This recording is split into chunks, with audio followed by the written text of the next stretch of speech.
بھارتی افواج میں بھی جہاں بکھلاہٹ نظر آ رہی ہے، انڈین افواج کے 2 یونٹ جو ہے انہوں نے ایک دوسرے کے اوپر فائرنگ کر دی ہے۔ پاکستان نے اس جاسوسی کی کوشش کو ناکام بنا دیا، بھارت کے اندر جا کے 6 مقامات پہ ٹارگٹ کیا تھا۔ آپ کے آرمی چیف بھی ہمارے نشانے پہ ہیں۔ سیاسی میدان کی ہر بڑی خبر سے آگاہ رہنے کے لیے ہمارے چینل آزاد سیاست کو سبسکرائب کریں اور بیل آئیکن کو پریس کریں۔ آزاد ڈیجیٹل کے ساتھ میں ہوں عمران وسیم۔ ناظرین، پروگرام میں بات کریں گے پاک بھارت ٹینشن کے حوالے سے۔ مودی سرکار کی جانب سے پہلگام واقعے کی آڑ میں پاکستان پہ جو ملبہ گرایا گیا، بھارت کے وزیر اعظم نریندر مودی نے اس انسیڈنٹ کے بعد جو فوری طور پہ سعودی عرب سے بھارت واپس آتے ہیں، قومی سلامتی کمیٹی کا اجلاس بلاتے ہیں اور پاکستان کے ساتھ جو 1960 کا بھارتی معاہدہ ہے سنتاز کا، اس کو ابینس میں ڈال دیا جاتا ہے۔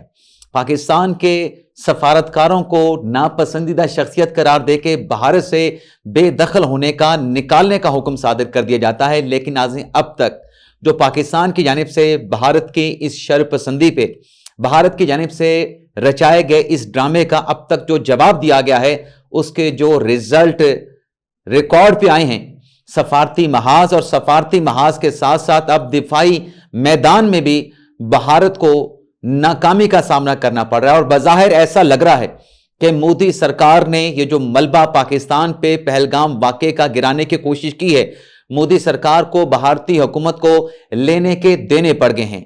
مودی سرکار بکھلاہٹ کا شکار ہے کہ کرنا کیا ہے۔ ان حالات میں جب سفارتی محاذ پر اور دفاعی میدان پر بھارت کے لیے ناکامیوں کی خبریں آ رہی ہیں، بری خبریں آ رہی ہیں، تو نریندر مودی کے پاس آپشن کیا بچتا ہے؟ اس پر اس ویڈیو لاگ میں ہم بات کریں گے۔ لیکن اس آپشن پہ آنے سے پہلے سفارتی محاذ پر جو پاکستان نے کامیابی حاصل کی، اس کے بعد اب دفاعی میدان میں جو انڈین فورسز کو، بھارتی افواج کو ناکامی کا سامنا کرنا پڑا ہے، اس کا بھی تھوڑا سا تبصرہ کر لیتے ہیں، تھوڑا سا تذکرہ کر لیتے ہیں۔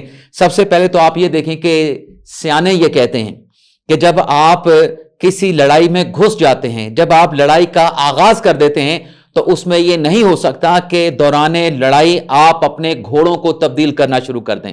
یعنی آپ اپنے لوگوں کو، عہدیداروں کو، جو مختلف ذمہ داریوں پہ آپ نے لوگ بٹھا رکھے ہیں، ان کو تبدیل کر کے ان کی جگہ پہ نئے لوگوں کو لڑائی کے دوران لانا، یہ آپ کی شکست سمجھی جاتی ہے، یہ آپ کی بکھلاہٹ سمجھی جاتی ہے۔ تو بھارتی افواج میں بھی جہاں بکھلاہٹ نظر آ رہی ہے، وہیں یہ خبریں بھی آ رہی ہیں کہ بھارتی افواج میں پھوٹ پڑ چکی ہے۔ سب سے پہلے تو آپ یہ دیکھیں کہ شمالی کمان کون سی ہوتی ہے؟ مقبوضہ جموں کشمیر کا جو خطہ ہے، جو کہ بھارت اس کے اوپر غیر قانونی ناجائز قبضہ کر کے بیٹھا ہے۔ اقوام متحدہ کی قراردادوں کے مطابق کشمیریوں کو ان کا حق رائے دینے کے لیے تیار نہیں ہے۔ اس شمالی کمان کے جو لیفٹیننٹ جنرل تھے MVS کمار، انہیں بھارتی افواج نے تبدیل کرنے کا فیصلہ کیا ہے مودی سرکار نے۔ اب یہ فیصلہ کب ہوا؟ گزشتہ روز آرمی چیف نے جا کے وزیر دفاع کے ساتھ ملاقات کی، اور اس ملاقات کے حوالے سے جو رپورٹ ہو رہا ہے، جو خبریں سامنے آ رہی ہیں کہ کوئی بندہ نہیں مل رہا تھا کہ کس کے اوپر یہ ذمہ داری ڈالی جائے کہ پہلگام کا واقعہ کیوں اور کیسے سرزد ہوا۔ تو پھر یہ ملبہ جو ہے اس سیکیورٹی کی ناکامی کا آرمی چیف کی طرف سے، انڈین گورنمنٹ کی طرف سے شمالی کمان کے جو سربراہ ہیں لیفٹیننٹ جنرل MVS کمار، ان پہ ڈال دیا گیا ہے۔ اب یہاں پہ اگر ہم فیکچولی بات کریں تو ناکامی تو ہے، لیکن یہ انٹیلیجنس فیلئر ہے۔ وہاں پہ 7 لاکھ 8 لاکھ فوج مقبوضہ جموں کشمیر میں بھارت کی ڈپلوائے ہے، لیکن اس طریقے سے اگر کوئی شخص جو ہے، کوئی حملہ آور جو ہے، وہ LOC کو کراس کر کے جاتا ہے، تو اس حوالے سے جو انفارمیشن کلیکٹ کرنی ہے وہ انٹیلیجنس ایجنسیوں کا کام ہے۔ تو اگر ہٹانا تھا تو را کے آفیسر کو ہٹاتے، یا اس سیکٹر کے را کے جو سربراہ تھے ان کو ہٹاتے۔ یہ ملبہ سارا جو ہے وہ لیفٹیننٹ جنرل MVS کمار پہ ڈال دیا گیا۔ یہ بھارتی افواج کی، بھارتی حکومت کی بکھلاہٹ کا ثبوت ہے کہ لڑائی کے دوران جب پاکستان کو دھمکیاں دی جا رہی ہیں، ان دھمکیوں دوران لڑائی کا تو ایک طریقے سے آغاز ہو چکا ہے، میڈیا کے محاذ پر تو لڑائی لڑی جا رہی ہے، تو اس دوران ایک کمان کے سربراہ کو تبدیل کرنا یہ بکھلاہٹ ہے۔ اور بلکہ یہ اطلاعات بھی آ رہی ہیں کہ اس وقت جو ٹینشن LOC پہ چل رہی ہے، اس ٹینشن کے دوران جو نئی خبر سامنے آئی ہے کہ انڈین افواج کے 2 یونٹ جو ہے انہوں نے ایک دوسرے کے اوپر فائرنگ کر دی ہے، اور اس فائرنگ کے نتیجے میں 5 سکھ فوجی भारतीय फौजी उनको गोली मार के हलाक कर दिया गया है, उनको कत्ल कर दिया गया है। और यह वाकया जो पेश आया है ये बारामूला के सेक्टर में इंडियन फोर्सेस की गश्त के दौरान पेश आया है। अब एमवीएस कुमार को तो तब्दील कर दिया, उसकी जगह पे आर्मी चीफ ने जो नए लेफ्टिनेंट जनरल शुमाली कमान के तौर पे सरबराह के तौर पे लगाए गए हैं वो नाज़रीन जनरल शर्मा हैं।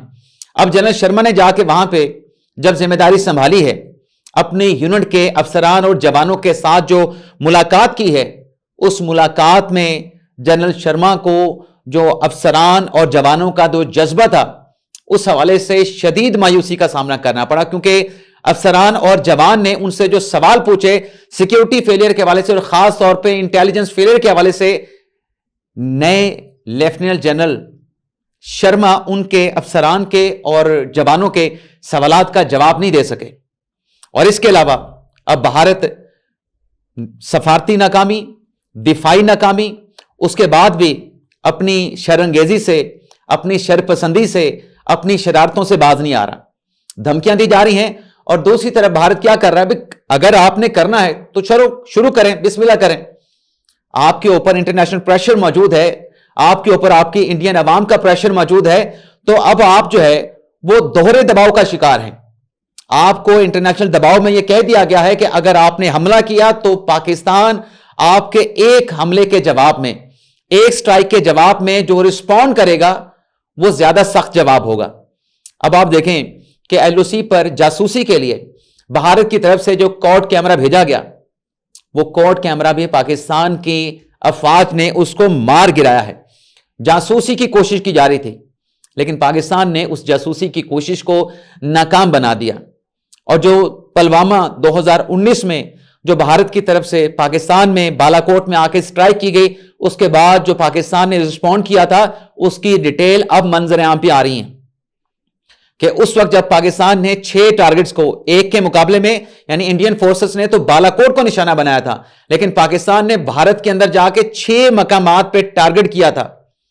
और उन 6 मकामात पे जहां पे पाकिस्तान ने निशाना लगाया कोई जानी नुकसान नहीं हुआ, लेकिन उन 6 हसास मकामात पे जो पाकिस्तान ने जाके कामयाबी के साथ, पाकिस्तान की एयरफोर्स ने जाके अपना काम किया, तस्वीरें बनाई, अपना वहां पे अटैक किया।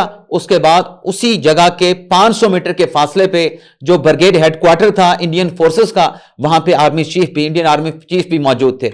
और पाकिस्तान ने पैगाम दिया कि अगर हम हसास मकामात के करीब आके आपको निशाना बना सकते हैं तो ये सिर्फ आपको हमने वार्निंग दी है कि आपके आर्मी चीफ भी हमारे निशाने पे हैं। अगर भारत इन तमाम चीजों के बाद, क्योंकि गिलगित से लेके कराची तक पाकिस्तान में मुकम्मल तौर पे हाई अलर्ट कर दिया गया है, और इसी वजह से क्योंकि पाकिस्तान की अफवाज, चाहे बरी अफवाज है, चाहे बहरी अफवाज है, चाहे पाकिस्तान की एयरफोर्स है, मुकम्मल तौर पे हाई अलर्ट पे है। पाकिस्तान की सरहदों की, पाकिस्तान के बॉर्डर्स की निगरानी की जा रही है। भारत के लिए कोई चांस नहीं कि पाकिस्तान के ऊपर अटैक कर सके, लेकिन अगर ऐसा कुछ किया गया तो अब ये वजीर दिफा भी कह चुके हैं और पाकिस्तान का मीडिया भी कह रहा है कि अगर कोई ऐसी हरकत की और खास तौर पे पाकिस्तान का पानी अगर रोशनी रोकने की कोशिश की तो फिर पाकिस्तान जौहरी हथियारों का इस्तेमाल भी कर सकता है। वजीर दिफा ने क्या कहा कि अगर पाकिस्तान की बका का इश्यू आया तो पानी पाकिस्तान की बका है, पानी पाकिस्तान की लाइफलाइन है, तो पाकिस्तान की बका का इशू आया तो पाकिस्तान जौहरी हथियार इस्तेमाल करने से बिल्कुल गुरेज नहीं करेगा। अब भारतीय अफवाज जितनी मर्जी बहादुर बने, आप अंदाजा कर लें कि गलबन 5 दिन गुजर चुके हैं। भारतीय बॉर्डर फोर्सेस के वो कौन से एहलकार थे, पीके सिंह, जो एलओसी क्रॉस करके, वर्किंग बाउंड्री क्रॉस करके पाकिस्तान के अंदर दाखिल हो गए थे, जिसे पाकिस्तान की रेंजर ने गिरफ्तार किया था। आज 5 दिन से ज्यादा का वक्त गुजर चुका है, 3 इजलास हुए हैं भारत की बॉर्डर फोर्सेस के, लेकिन अभी तक वो पीके सिंह पाकिस्तान की हिरासत में हैं। अभिनंदन को तो पाकिस्तान ने एक अच्छे जेस्चर के तौर पे और आलमी खिलाड़ियों के कहने पे, आलमी ताकतों के कहने पे कि आपने जो बदला लेना था, जो इंतकाम लेना था, आपने भारत से ले लिया, अभिनंदन को वापस कर दें, इस चीज को खत्म करें। तो पाकिस्तान ने अच्छे जेस्चर के तौर पे लड़ाई खत्म करने के लिए, कशीदगी खत्म करने के लिए अभिनंदन को भारत के हवाले कर दिया था, लेकिन वो पीके सिंह अभी तक पाकिस्तान के पास है। इतनी बहादुर है तो उसको छुड़वा के ले जाते ना, नहीं छुड़वा सके। और पाकिस्तान का पैगाम पूरी दुनिया के सामने है। भारत बेशक प्रोपेगेंडा कर रहा है कि पाकिस्तान के वजीर दिफा ने कहा है कि हम दहशतगर्दी को माजी में प्रमोट करते रहे। हालांकि वजीर दिफा ख्वाजा आसिफ ने यह कहा था कि माजी में जो 2 जंगें पाकिस्तान ने लड़ी, जो कि अमेरिका की जंगें थी, उसमें हमें भी नुकसान हुआ, उसमें दहशतगर्दी का शिकार पाकिस्तान भी हुआ, लेकिन पाकिस्तान आज दहशतगर्दी के खिलाफ फ्रंट लाइन स्टेट के तौर पे दुनिया एडमिट करती है। लेकिन भारत को पैगाम है कि भारत अभी भी होश से काम ले, लेकिन अगर कोई बेवकूफी भारत ने की तो सबसे ज्यादा नुकसान भी भारत का होगा, क्योंकि पाकिस्तान का जवाब जो है ईंट के मुकाबले में पत्थर जैसा होगा।